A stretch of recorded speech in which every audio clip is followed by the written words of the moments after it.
Oui, c'est maintenant l'heure dans toute liberté sur LCI, une heure de décryptage, une heure de débat sans tabou, sans langue de bois, en somme en toute liberté, on est bien et on est ensemble jusqu'à 10h. Ça n'arrive qu'en France.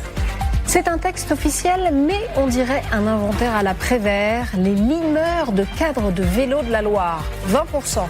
Les lunetiers de Morez, 15%. Les tisseurs de toile à bleuter de Panissière, 20%. Les tricoteurs du Var, 30%. C'est quand même un concept, les tricoteurs du Var. Et même les forgerons à domicile et bien sûr les journalistes. Ce document, c'est la liste des abattements pour faits professionnels, une pièce d'archéologie administrative où chaque métier d'un autre siècle a conservé son petit privilège. Beau cas d'école de clientélisme, on doit certaines de ces niches à un certain Edgar Faure, député du Jura, ou par un heureux hasard, les éclaircisseuses de pipe de Saint-Claude. Et les fraiseurs guillocheurs de Saint-Lupicier bénéficiaient d'un traitement fiscal tout particulier. Bref, rien n'a changé. La France adore les exceptions. Elle en a même fait un sport national. Ces niches fiscales sont devenues intouchables parce que dans chaque niche, il y a un chien. Et pendant qu'on empile les exonérations, plus personne n'y comprend rien. Il serait peut-être temps un jour de créer un impôt que tout le monde puisse simplement lire sans avoir fait l'ENA. Ça n'arrive qu'en France.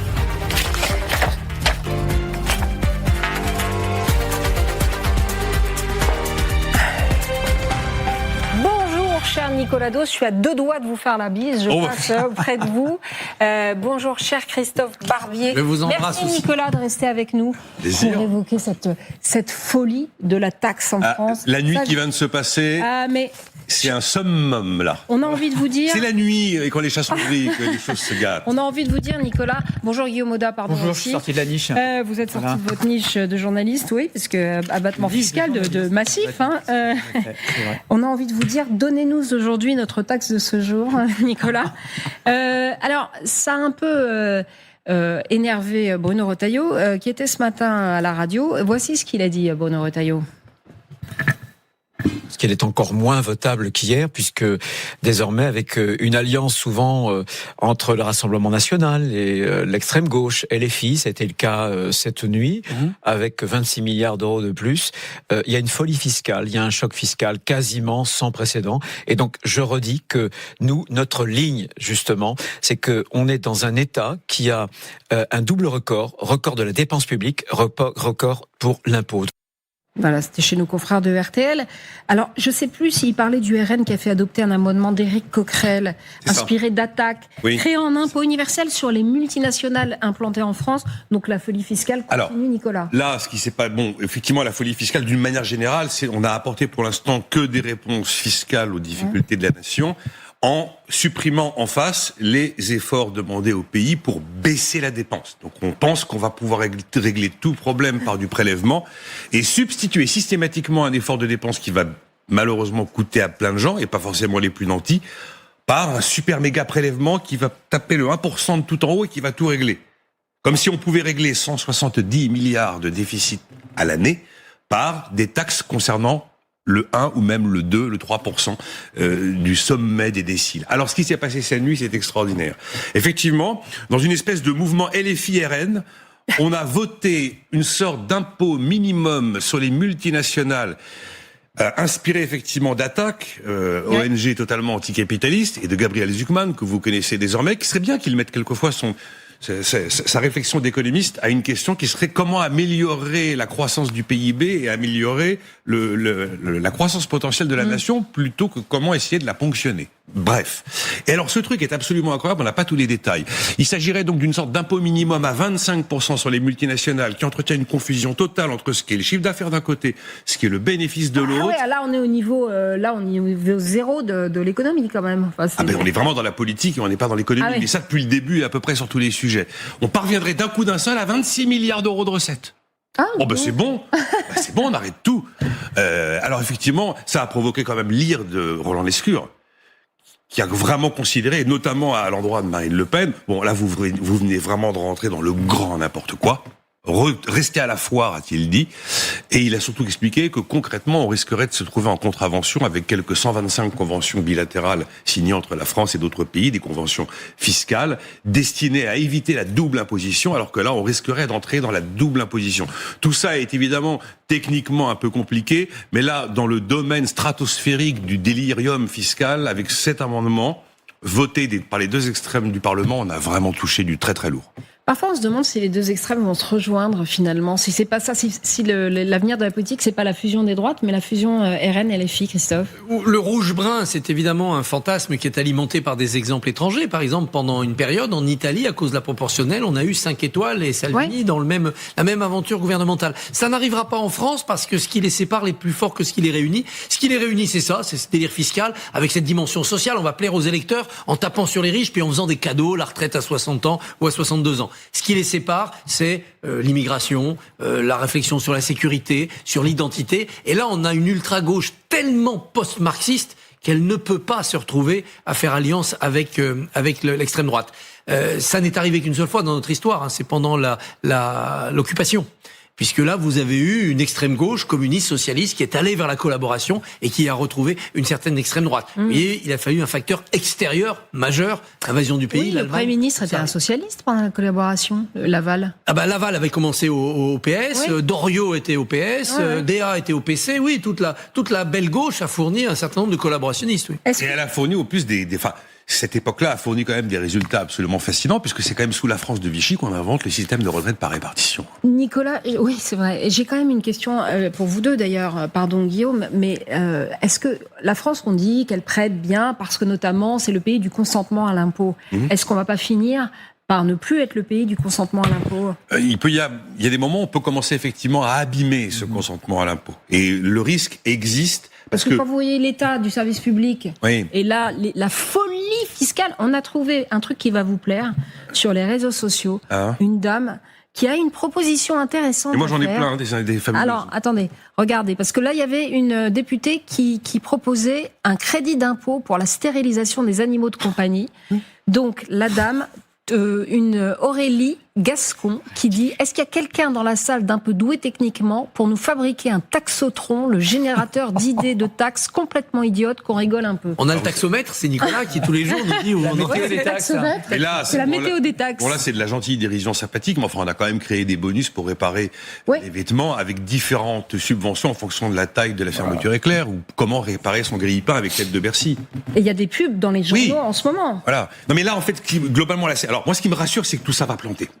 Ça va planter, c'est évident. Donc dissolution. Soit on n'aura pas, on va voir, soit on n'aura pas le temps d'aller au bout, soit de toute façon ce sera pas voté. C'est devenu complètement, enfin c'est Frankenstein là pour le coup. Mais on est en train de raconter aux gens. Regardez, vous prenez la liste. Je l'ai mise de côté là. La liste en l'espace de 48 heures de tout ce qu'on a rayé comme économie, parce que ça fait des perdants. Ça fait des gentils gens perdants, c'est vrai. Donc le barème de la CSG, il n'est plus gelé. L'abattement de 10% sur les retraités, non, on va pas toucher aux retraités. La surtaxe sur les mutuelles non plus. Parce que ça fera des hausses de primes. Ça, c'était ce qui était prévu tout dans le budget, toutes les économies. Ça, c'est, là-dedans, c'est de la baisse de dépenses. Alors, c'est de la baisse de dépenses fiscales, qui a un peu le même effet qu'une hausse d'impôts, mais qui touche effectivement tous les Français. Donc, cotisation ticket restaurant, ces gentils actifs, on va pas quand même les pénaliser sur les tickets restaurants. Les franchises médicales, pénaliser tous les Français. La taxe sur la maladie, non, c'est scandaleux, on fait machine arrière. L'indemnité journalière pour les ALD, on va continuer, je crois, à indemniser. C'est très bien, c'est très généreux, c'est la justice sociale.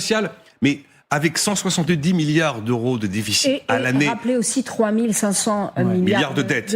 Alors qu'on a une dépense, surtout sociale, qui irrigue toute l'économie. Réduire cette dépense sociale sans faire de casse, sans faire de perdants, y compris chez des gens qui bénéficient de cette dépense. Et pourquoi ils en bénéficient? C'est parce que c'est les gens qui ont le moins, généralement. Mais très concrètement, Nicolas, ça veut dire qu'on demande en ce moment à des bureaucrates de Bercy, puisqu'on voyait des images derrière nous, de phosphorer sur des niches sur lesquelles on pourrait taxer.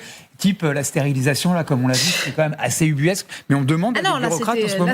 Un crédit d'impôt. Oui, un crédit d'impôt. Mais est-ce qu'on demande à des bureaucrates concrètement, trouvez-moi quelque chose sur lequel on puisse inventer une taxe, et on a des fonctionnaires il est clair qui sont en train de plancher, c'est ça? Prenez la version initiale du budget et la liste des 23 niches.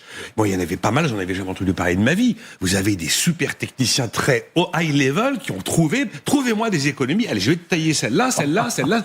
Le politique a pas mis son nez dedans. Et là, en catastrophe, il a mis son nez dedans avec un amendement pour aller gratter 2 milliards de plus sur les grands groupes, parce qu'on venait tellement de retirer des économies. Là, la liste que je vous ai donnée, c'est presque 6 milliards déjà du budget initial qui ont disparu.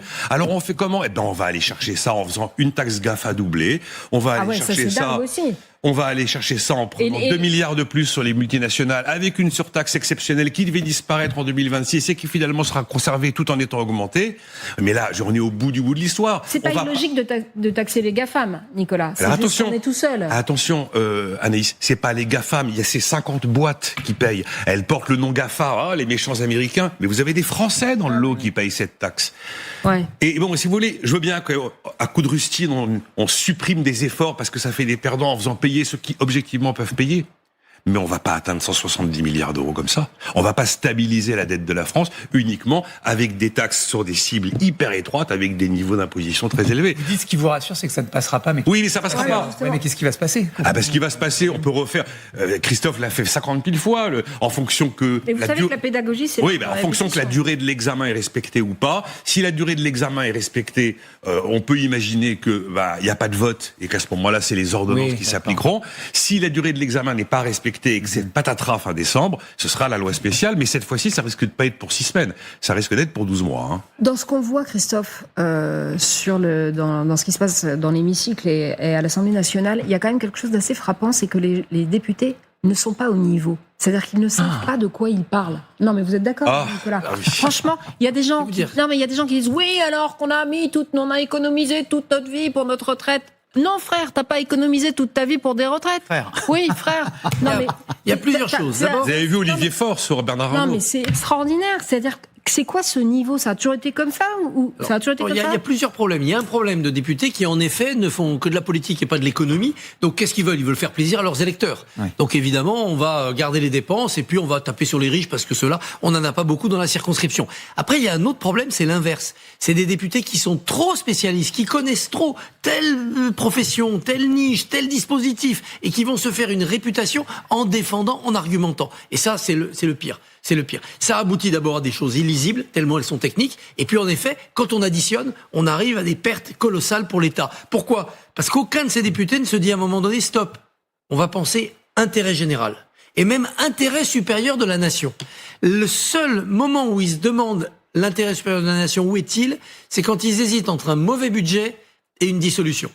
Parce qu'ils se disent, une dissolution, c'est de l'instabilité, on sait que ça coûte très cher. Certains disent, ça a coûté 15 milliards, le renversement de Michel Barnier. Donc mieux vaut un mauvais budget, à 5,2 de déficit, avec des milliards de dépenses en trop, plutôt qu'une instabilité qui nous précipiterait. Non, mais vous savez que là, on boucle la 5e année au-dessus de 5%. On est la France, hein. La 5e année au-dessus de 5%. Il y a eu 2 exemples patents.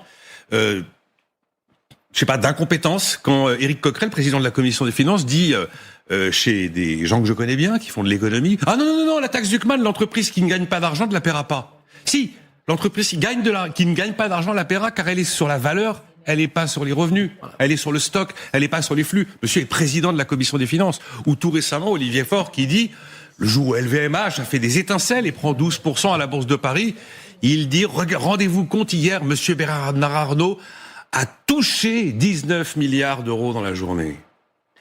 C'est une façon de vendre le truc qui est malhonnête intellectuellement. Je pense pas qu'il ne sache pas de quoi il s'agit, mais on vend pas une valorisation boursière qui prend 12%. Mais vous voyez, en disant il a touché, sous-entendu celui qui prend ça un peu à la va-vite, il a fait rentrer 19 milliards dans sa poche en 24 heures. Ouais. La feuille de route qui était fixée par M. Lecornu, le Premier ministre, c'était ne pas excéder les 5%, c'était entre 4,7 et 5% en termes de déficit et de dette. Ça sera tenu À ce stade, là, on vient de rayer 6 milliards. Si on est très précis, on vient de rayer 6 milliards d'efforts budgétaires en 3 jours, 4 jours. Donc la liste est longue. Les franchises médicales, qu'est-ce qui reste? Les pensions de retraite, là, pour l'instant, c'est toujours prévu l'année blanche, mais on ne sait pas si ça va résister. Là, c'est un poste lourd, à plus de 2 milliards d'euros. Déjà, dire 4,7, mais on peut aller jusqu'à 5, il laissait 9 milliards de n'importe quoi à ceux qui voulaient déposer des trucs dans tous les sens. Je pense qu'on on est très très loin des 9 milliards. C'est de la politique, c'est une première lecture, ça va partir au Sénat, ça va revenir en deuxième lecture. Souvent, en deuxième lecture, les compromis se trouvent, tout le monde pose un peu son dogmatisme à côté de lui, sinon on va au crash. Et puis, si on doit y aller, on reprendra la copie initiale du gouvernement au début de ces discussions, donc la copie du 13 octobre, et celle-là, si elle doit devenir le budget officiel appliqué en 2026, elle rentre dans les clous. C'est un moindre mal. D'ailleurs, ça fait 2 jours que je dis que je souhaite en fait que tout ça échoue, pour qu'on en revienne au moins au texte initial du gouvernement, qui avait un tout petit peu de colonne vertébrale. Christophe, vous êtes nuancé, mais vous les trouvez bons, les députés, là, dans ce que vous voyez à l'Assemblée nationale? Ils sont vraiment dans des postures politiques. Quand vous voyez que, puis même quelquefois dans de la distraction, quand vous voyez que le Rassemblement national a été capable, peut-être par erreur, de refuser l'article 1, l'article qui autorise l'État à lever l'impôt. Oui. J'ai pas tellement compris. Je sais pas, ils avaient piscine, il en manquait quelques-uns, ils ont pas fait attention, ils ont appuyé sur le mauvais bouton. Mais comment? Ouais, c'est bizarre ça, non? Non, mais c'est ça. L'article 1, il est quasiment tacite, quoi. Qu'est-ce qui doit arriver maintenant? Donc le fameux. On a quand même là vendredi. La taxe Zuckman. On a vendredi la taxe Zuckman. Voilà. Quelle forme elle va prendre? La vraie, allégée ou une autre forme? Elle n'est pas allégée. Voilà. Plus globalement, ça va s'appeler la fiscalité des plus riches. Et soit le PS considère que oui, ça y est, on leur demande un effort raisonnable par rapport aux autres contribuables, donc on continue à discuter. Soit le PS dit non, vous protégez trop les plus riches, et donc nous nous retirons du pacte, et on peut aller vers une censure rapidement. Ok, il n'a aucun intérêt à la censure, le PS. Il court un grand risque électoral après avoir joué le jeu à dire, non, finalement, on censure et on va aux législatives. D'autant que s'il y a censure là, la semaine prochaine, ça veut dire qu'il y a probablement dissolution, même si Macron fait ce qu'il veut. Il peut renommer le cornu. Mais il a dit qu'il allait faire une dissolution s'il y avait censure, non? C'est resté flou, quand même. C'est resté flou. Il a toujours dit qu'il préférait éviter. Et s'il y a une dissolution là, tout ddébut novembre, nous allons voter à Noël. Voilà. Mon Dieu. Et nous serons obligés de voter. Parce qu'il faut la fiscalité des plus riches, le point de départ, c'était 6,5 milliards d'euros de recettes avec la fiscalité, le texte initial. Là aujourd'hui, on a tiré 6 flèches en direction des plus riches. Une sur les profits des grandes boîtes, 2 sur le patrimoine et 3 sur les revenus, y compris la hausse d'1,4 point de la CSG votée sur les revenus du capital pour ne pas taxer les mutuelles, mais quand même financer la suspension de la réforme des retraites. Là, avec les 6 flèches qu'on a tirées sur la fiscalité des plus riches, allez, je vous le fais au bas mot, à 15 milliards, actuellement à peu près la facture globale que ça représente sur l'effort 2026. Parce qu'on est déjà à 6 milliards sur les multinationales, si on est à 5, allez, 5, 7 avec la taxe Zuckman 2, vous voyez déjà ça monte très vite. Quand est-ce que ça se finit, le taxotron, là? Ça se finira avec probablement l'échec de l'examen d'une manière ou d'une autre, ou le rejet après les amendements, après la folie des amendements. C'est quoi la deadline, là? Là, il faut avoir terminé avant le 24 novembre, je crois, avant de passer au Sénat. C'est les fameux 40 jours de première lecture, Donc on en a encore des jours. Mais le temps sera réfléchi. Regardez là, demain, il n'y a pas du tout de débat budgétaire, parce que c'est la journée de niche parlementaire donnée au RN. Ensuite, il y a le plan de financement de la sécurité sociale qui va venir se mêler. On va discuter les deux budgets en même temps. C'est pour ça qu'hier a été prise la décision de faire un pour un contre. C'est-à-dire chaque amendement, il y aura désormais une prise de parole pour, une contre, sauf les amendements les plus spectaculaires, les plus politiques. Ils font tout pour essayer de rester dans les clous du chronomètre. Voilà.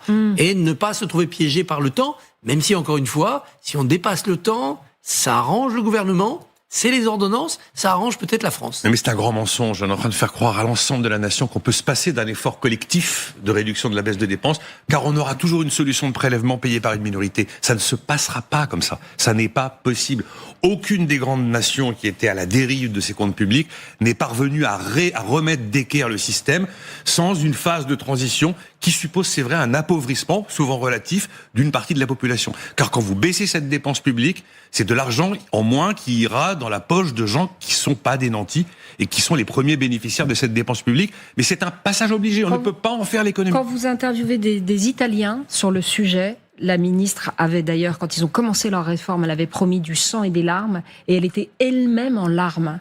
Vous vous souvenez de ça? Oui, et ça a duré 10 ans d'austérité, et là maintenant ils s'en fait même exemple pour le Portugal, qui est passé par une cure d'austérité monumentale, et aujourd'hui c'est un pays qui pourrait donner l'exemple. Oui, alors ils ont des choses à régler, notamment une partie de la du taux de pauvreté qui n'a pas été réglé. Bon, mais effectivement, il y a des retours à meilleure fortune dans ces pays. Dieu sait si on en a parlé, on ne cesse de les prendre en exemple. L'Italie, l'Espagne, le Portugal, qui, faut le rappeler, sont maintenant notés à équivalence avec la France dans le club des A. On a une seule agence qui nous note encore double A, mais ça ne va pas durer, mais qui sont sur une pente complètement opposée, puisque eux, ils ont un taux d'emprunt qui recule, tandis que le nôtre a tendance à augmenter.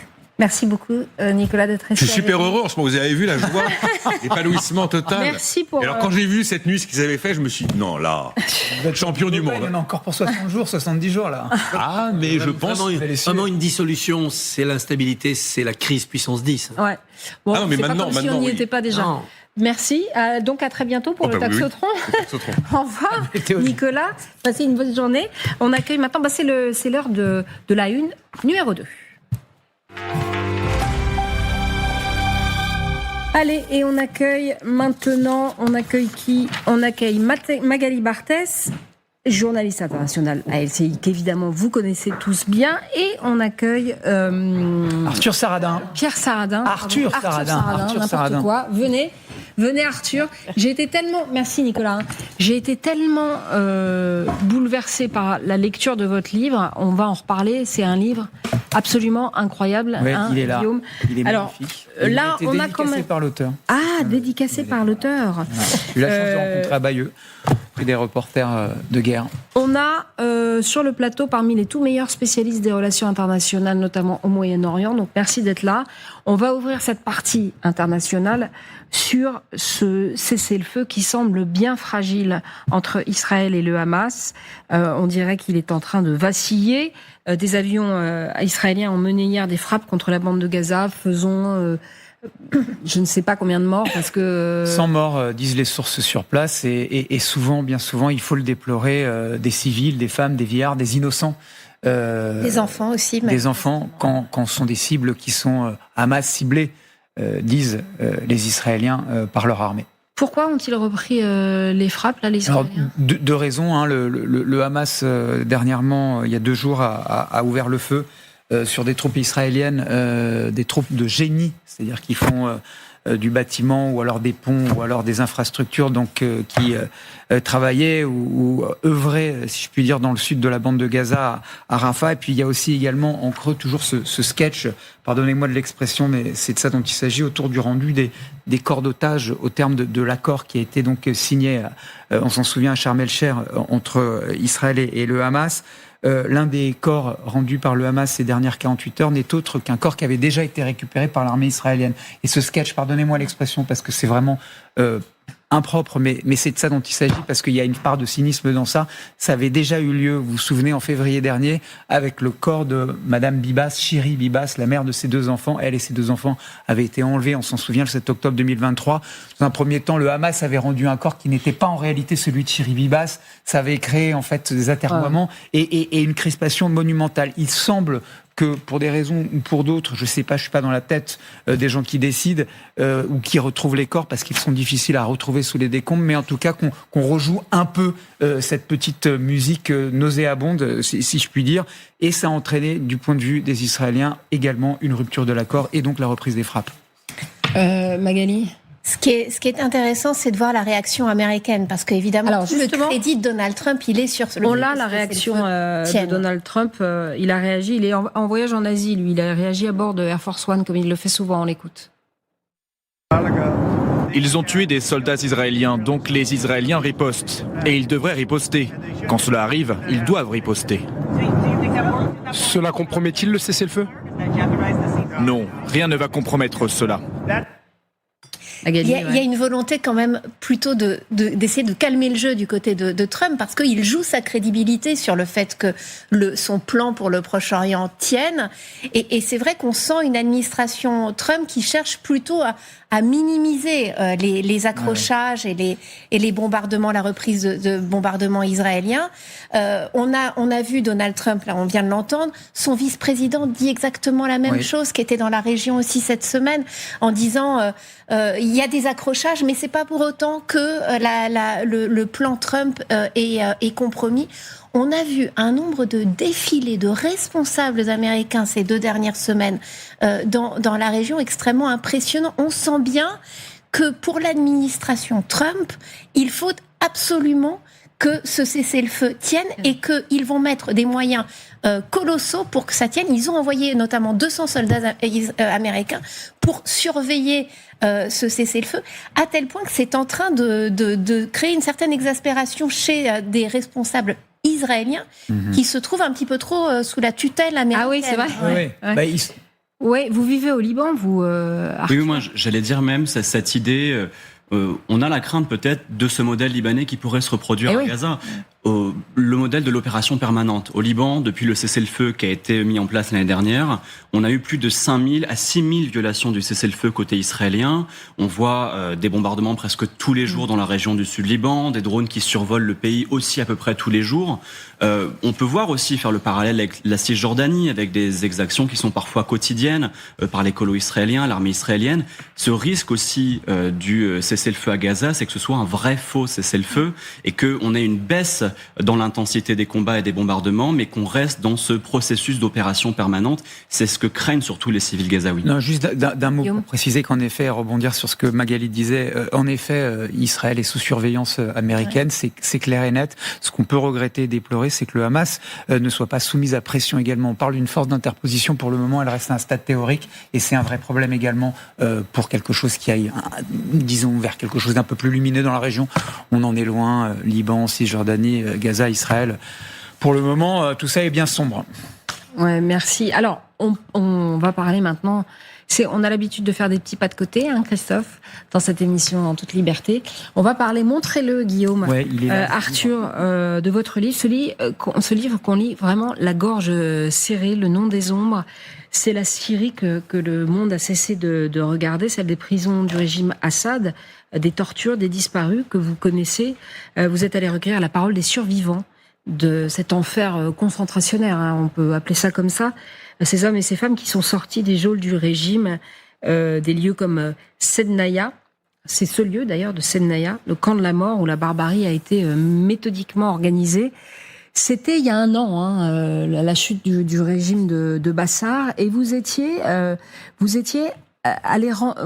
sur place et vous êtes le premier à être rentré dans le palais présidentiel. Et il se passait des scènes absolument incroyables.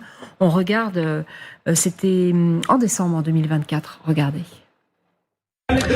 L'immense porte que vous voyez derrière moi, eh bien, c'est le palais de Bachar el-Assad. Il est aujourd'hui à l'abandon. Son entrée est contrôlée par les forces rebelles qui sont rentrées hier dans la ville de Damas. Oui, je me trouve dans un lieu qui est entièrement abandonné et qui était pourtant, il y a 48 heures, encore le lieu le plus sécurisé peut-être de toute la Syrie. Il s'agit du palais présidentiel de Bachar el-Assad. Autour de moi, eh bien, des pièces gigantesques, ces coupoles, ce marbre, ces luminaires, des meubles en marqueterie dans à peu près toutes les pièces, dont certaines ont été pillées par des habitants qui sont rentrés dans la première fois dans ce lieu qui était interdit pour la plupart des Syriens. Et les lieux qui autrefois, eh bien, faisaient la grandeur du pouvoir de Bachar el-Assad sont aujourd'hui complètement déserts, presque fantomatiques. Vous racontez ce pays qui a vacillé. Guillaume, ce livre, il vous a fait quel effet, vous ? Alors, d'abord, il est porté par une plume extraordinaire, pudique, parce que quand on sait ce qu'on va recueillir donc dans les prisons du régime Assad, il faut évidemment y aller avec une pudeur absolue et qui transparaît dans votre livre. Et moi, ça m'a fait penser en fait à cet enfer concentrationnaire, à finalement l'histoire de Alois Brunner, pardonnez-moi, qui a été l'un des adjoints de Adolf Eichmann, donc l'architecte de la solution finale, et qui a été accueilli en Syrie et protégé, et qui a participé à l'élaboration de ce système carcéral syrien. Et on retrouve des liens entre l'enfer concentrationnaire et d'extermination nazie et ce qui s'est passé peut-être, mais ça c'est à vous de nous le dire, Arthur, dans ces prisons de Sednaya et de ce que vous en avez rapporté. Pour voir de quoi on parle, vous avez pu également vous rendre à Sednaya. On regarde quelques images. Une scène absolument historique qui se joue derrière moi, la libération de la prison de Sednaya, la plus meurtrière du régime de Bachar el-Assad. Ils sont plus de 30 000 à avoir été tués entre ces murs. Des milliers ont été torturés parfois depuis plus de 10 ans, 20 ans, 30 ans. Certaines personnes retrouvées en vie ici étaient là depuis les années 80. C'est avant même le pouvoir de Bachar el-Assad.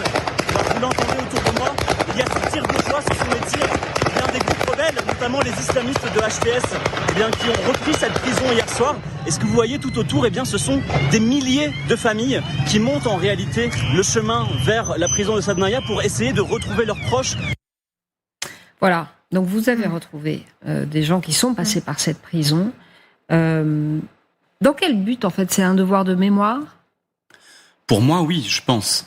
En fait, c'était surtout la peur de la trahison. 4 jours après la chute de Bachar el-Assad, j'ai un ami qui vient d'un quartier qui s'appelle Daraya, qui me dit qu'un de ses proches est revenu de prison il y a quelques jours. Et il me demande si je veux l'interviewer. Et moi, j'avais beaucoup de pudeur à le faire. Je me suis dit que c'était encore trop dur, peut-être trop tôt. Et finalement, en allant le voir, je lui demande s'il veut bien parler. Il me dit, je veux bien vous parler à vous, à condition que ma famille écoute, parce que j'ose pas soutenir leur regard pendant que je vais leur parler des tortures. Et donc moi, journaliste, j'étais simplement un outil qui allait ensuite disparaître pour qu'il puisse parler. Et je me souviens lui avoir posé simplement une question pour régler mon micro, en lui demandant comment il s'appelait. Et il a parlé pendant 2h30.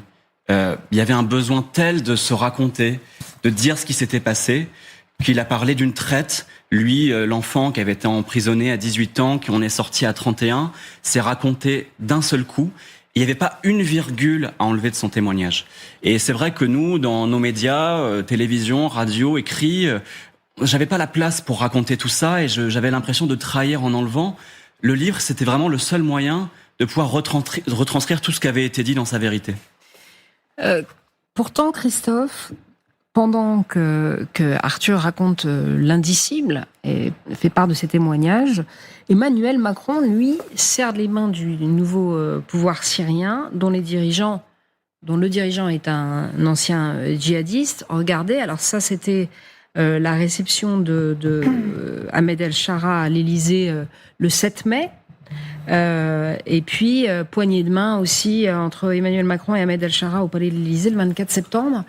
On va revenir à votre livre, juste, mais ces deux pouvoirs qui sont quand même celui de Bachar el-Assad et le nouveau en place, probablement assez similaires. On verra si les prisons s'ouvrent, ça ne serait pas une surprise parce que le pédigré en effet de ce nouvel homme fort nous laisse beaucoup d'inquiétudes.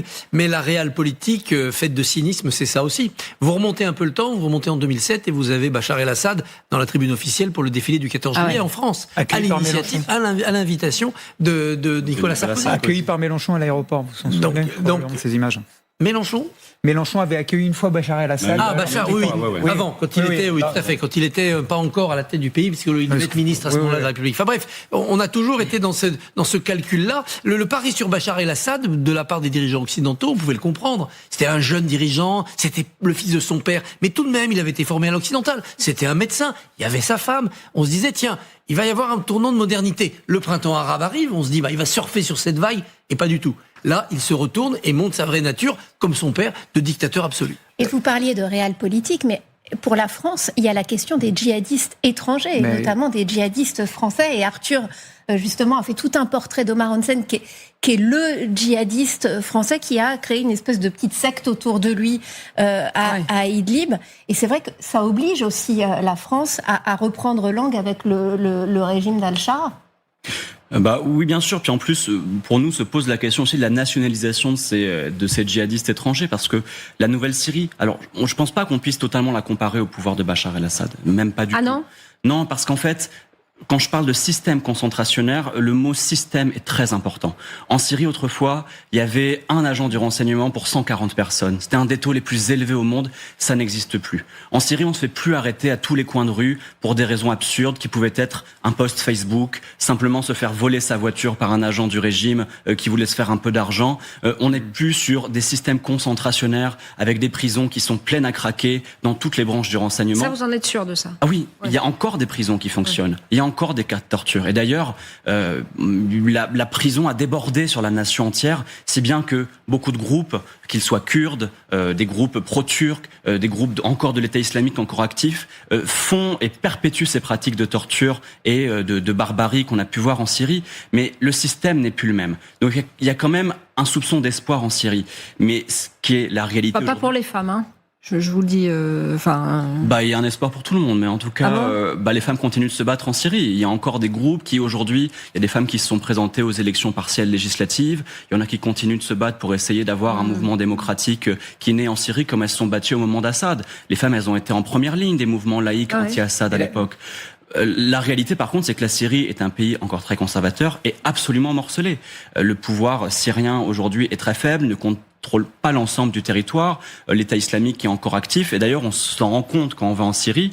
On voit que la capitale Damas est en ce moment en pleine effervescence et est en train d'être reconstruite. C'est pas du tout le cas des régions marginalisées de Syrie, que ce soit la région de Souaida au sud du pays, des Druzes, qui est totalement enclavée et qui a été la victime de massacres terribles et d'exactions sur les civils. Et c'est le cas aussi du nord et de l'ouest syrien, qui sont dans des conditions sociale absolument terrible. Mais justement, Arthur Saradin, vous décrivez un pays composite, des Druzes, des Kurdes, des Sunnites, des Chiites. Enfin bon, la Syrie, c'est des chrétiens également, ce sont des musulmans, quelle que soit l'obédience. Quel crédit ils accordent à ce nouveau pouvoir dont on parle, celui de Ahmed El-Shara, donc un ancien djihadiste, c'est vrai, qui serre la main de Donald Trump également, la main d'Emmanuel Macron, qui discute en creux via ses émissaires avec les Israéliens pour une forme de stabilité dans la région. Donc c'est quelqu'un d'extrêmement pragmatique, en tout cas sur le papier. Quel crédit lui accordent les Syriens, les femmes notamment, à cet homme qui quand même est d'obédience extrêmement conservatrice? Ils ont confiance? Mais c'est pas les Syriens. C'est un islamiste, c'est pas extrêmement conservatrice, c'est carrément. Oui, mais c'est un homme qui avance et qui permet à des femmes de se présenter. Donc, est-ce qu'il mue véritablement, ou tout ça est un faux-nez, est un cache-nez, et est un mensonge, ce qu'on appelle une taquilla à grande échelle, quoi?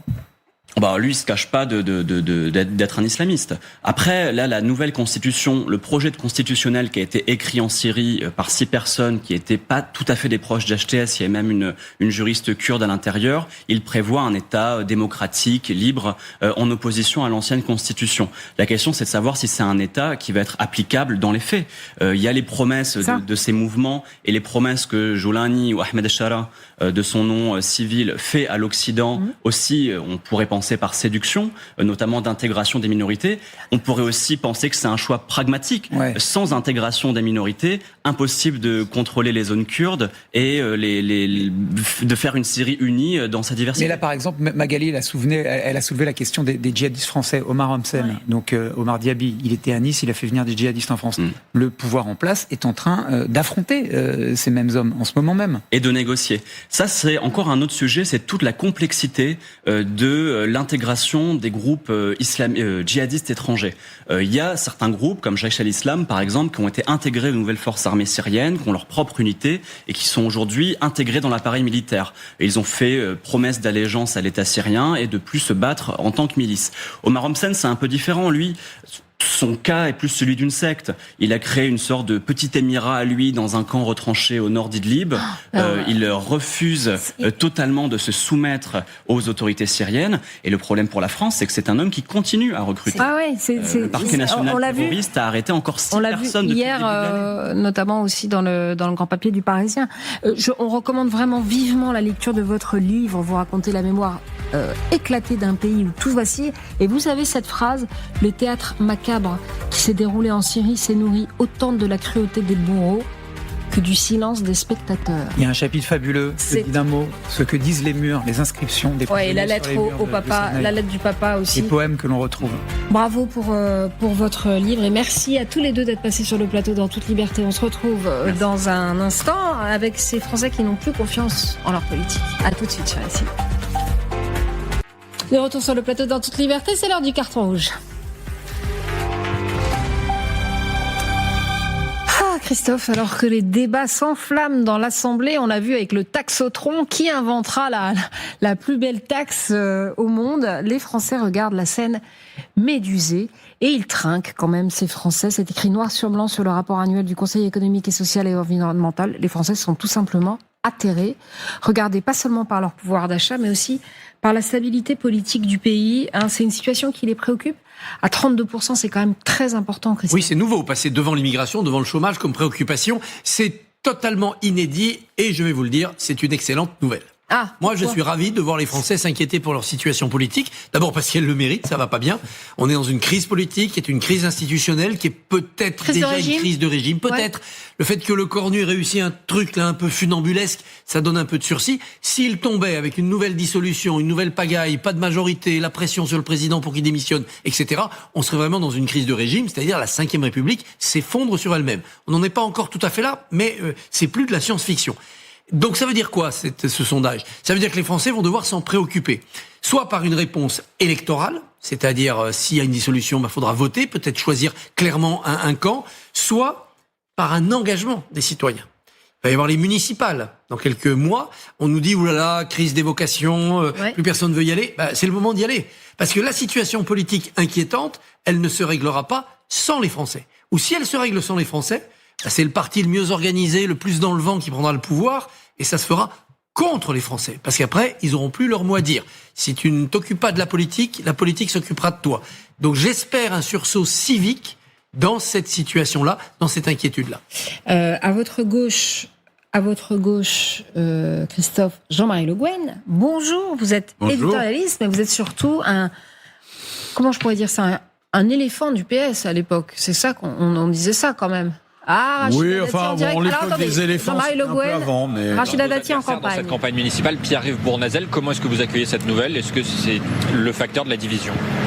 Moi, je vais vous dire, ça change pas ma vie, ça change pas ma campagne, et ça va pas changer cette volonté de victoire et de conquête. Moi, je suis avec des élus, on se connaît nous depuis longtemps, on échange depuis longtemps. 2020 nous a servi de leçon. La division nous a conduit à la défaite. Et on sait tous, chacune et chacun, ce que ça a coûté aux Parisiens. 6 ans d'enfer. Est-ce qu'on veut que ça continue comme ça ou on veut que ça s'arrête ? Nous, on veut que ça s'arrête. La majorité des Parisiens, quelles que soient leurs idées politiques, leurs conditions, leur statut, ils veulent que ça change. Même les gens qui votent à gauche, ils veulent que ça change. Il y a une volonté forte, une attente forte d'alternance. Nous, on veut que ça change. Donc si c'est pour avoir une continuité de ce qui s'est passé pendant 25 ans, moi je préfère qu'ils partent ailleurs. Voilà. Donc moi, évidemment, je veux être avec des élus, avec des militants qui veulent que ça change. Donc moi, je vais vous dire, mon parti, c'est Paris. Je parle aux Parisiennes, je parle aux Parisiens. Hier encore, j'ai passé toute la nuit dans le quartier du Marais, rue des Lombards, rue des Archives, partout, et je continuerai. C'est matin, midi et soir.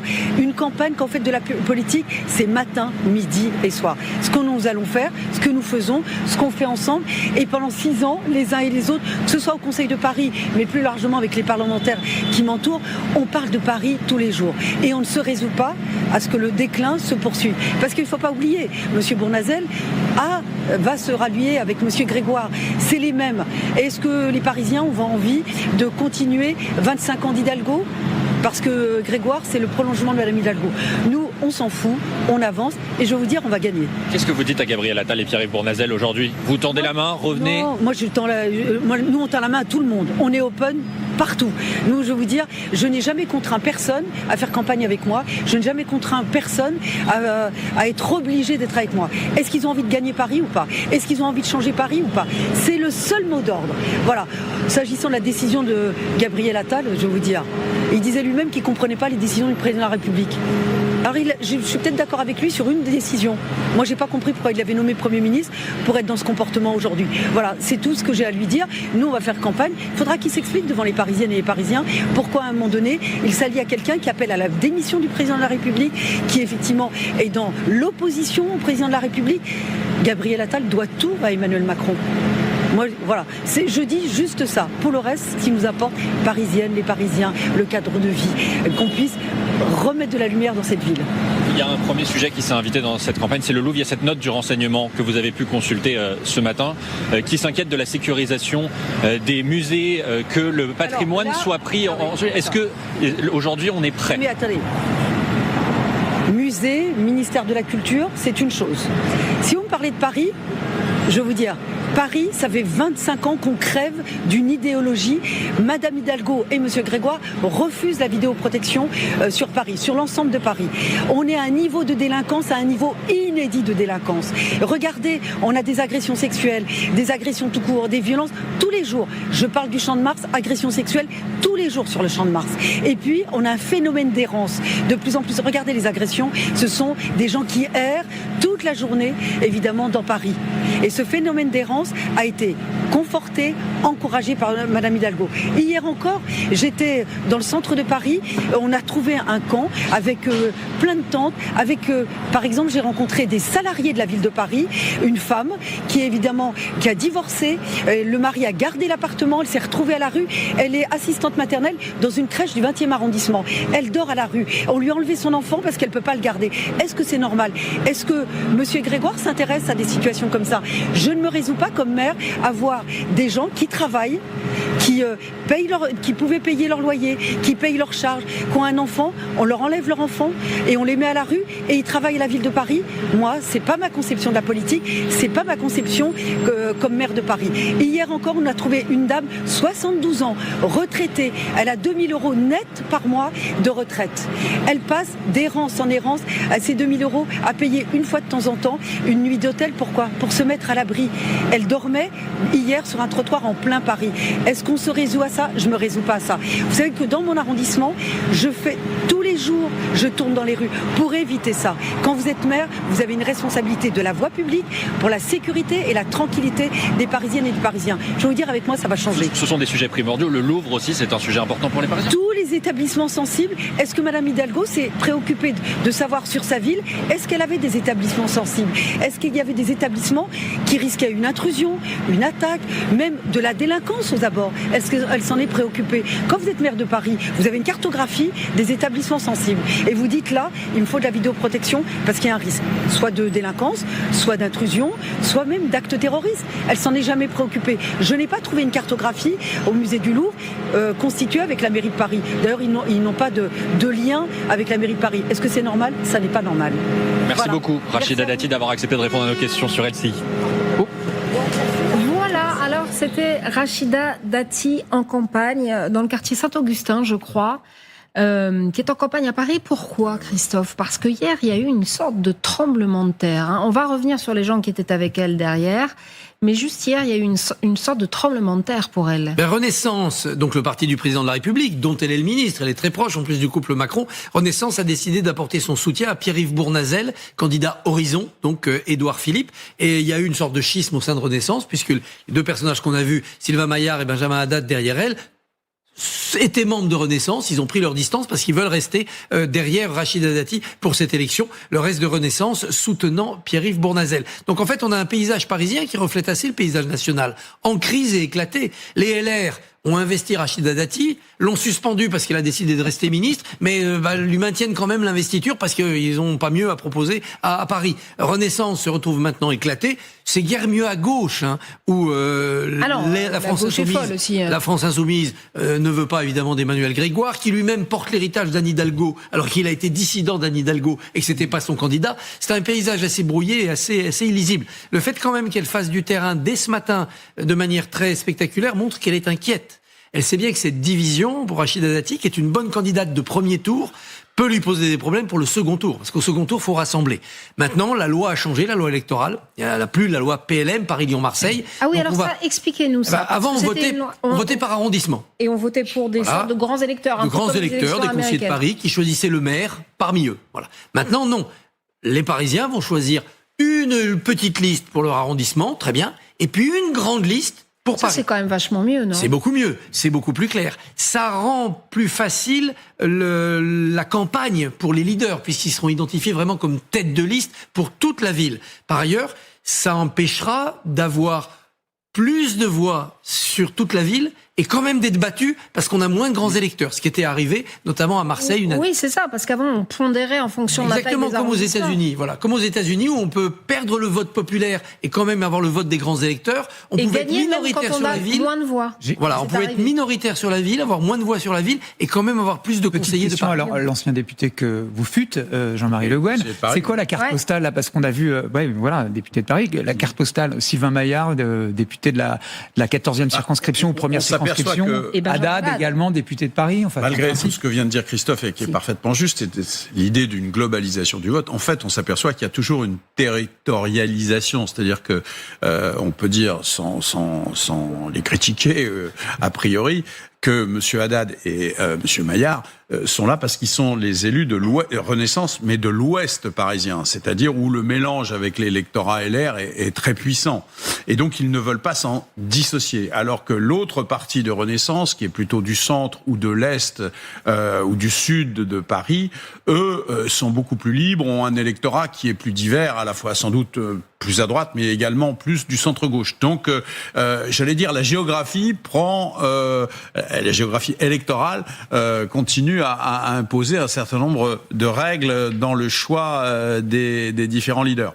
Par ailleurs, évidemment, et vous avez tout à fait raison de le signaler, on voit bien qu'il y a quand même une inquiétude profonde chez Madame Rachida Dati, à la fois parce qu'il y a une division, et que deuxièmement, cette division, elle se fait non pas sur des problèmes de programme ou d'autres, mais sur quand même la personnalité de Madame Dati, le contexte judiciaire dans lequel elle se trouve, et ceci ne sera peut-être pas quand même sans conséquence sur l'électorat, un certain électorat parisien, fût-il de centre droit, qui peut avoir quelques réserves au regard de la personnalité de Madame Dati, voire même de la crédibilité d'elle comme maire. Est-ce qu'elle sera toujours maire si elle était élue, est-ce qu'elle serait longtemps maire au regard de la problématique des procès, on peut se poser la question. Donc il y a une fragilité, me semble-t-il, et puis il y a le style Dati, puisqu'elle a quand même en montré à la fois sa combativité et sa capacité à raconter des mensonges de façon assez systématique. Wow, donc tous les politiques le font. Écoutez, non, je pense pas. Je pense qu'il y a toujours un embellissement de la réalité. Ça peut exister. Ça s'appelle un mensonge. Non, ça s'appelle pas un mensonge. Pas quand on raconte ce qu'elle a raconté. Excusez-moi, non, je pense qu'il y a des degrés divers.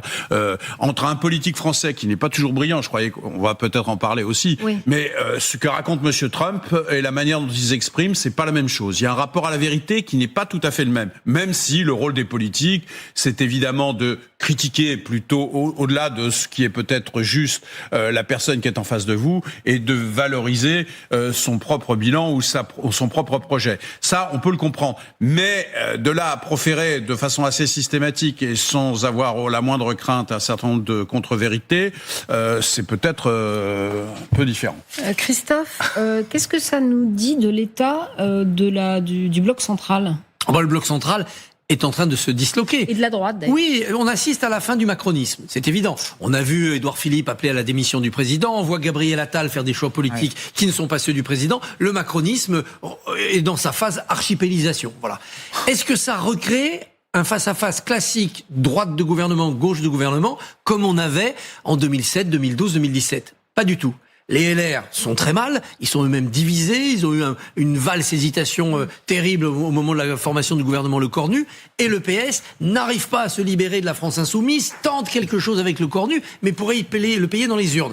Donc l'après-macronisme, c'est pas le retour du PS et des LR, c'est soit le choc des deux extrêmes, une gauche radicalisée et une union des droites, Ciotti entraînant encore des LR vers le RN, soit quelque chose de tout autre, c'est-à-dire le chaos absolu, avec là des aventures possibles, c'est-à-dire plus aucune famille qui n'a d'unité, de stratégie. Genre Michel-Édouard Leclerc ou Xavier Niel, ou Cyril Hanouna. Oui, ou c'est pas du tout notre tradition, mais ce qu'on a pu voir dans d'autres pays, quand a surgi le mouvement 5 étoiles en Italie, quand surgit une aventure Milei en Argentine, etc. Merci beaucoup. Jean-Marie Le Guen, je vous aurais bien interrogé sur l'état du PS et tout ce qui se passe sur les travaux. J'espère que vous reviendrez nous expliquer tout ça. Enfin, connaisseur des socialistes parce que vous étiez aux relations avec les parlements, mais c'est fini pour ce matin, donc vous reviendrez. Mais sur Paris, ça valait le coup de l'avoir déjà. Oui, c'est vrai, c'est vrai.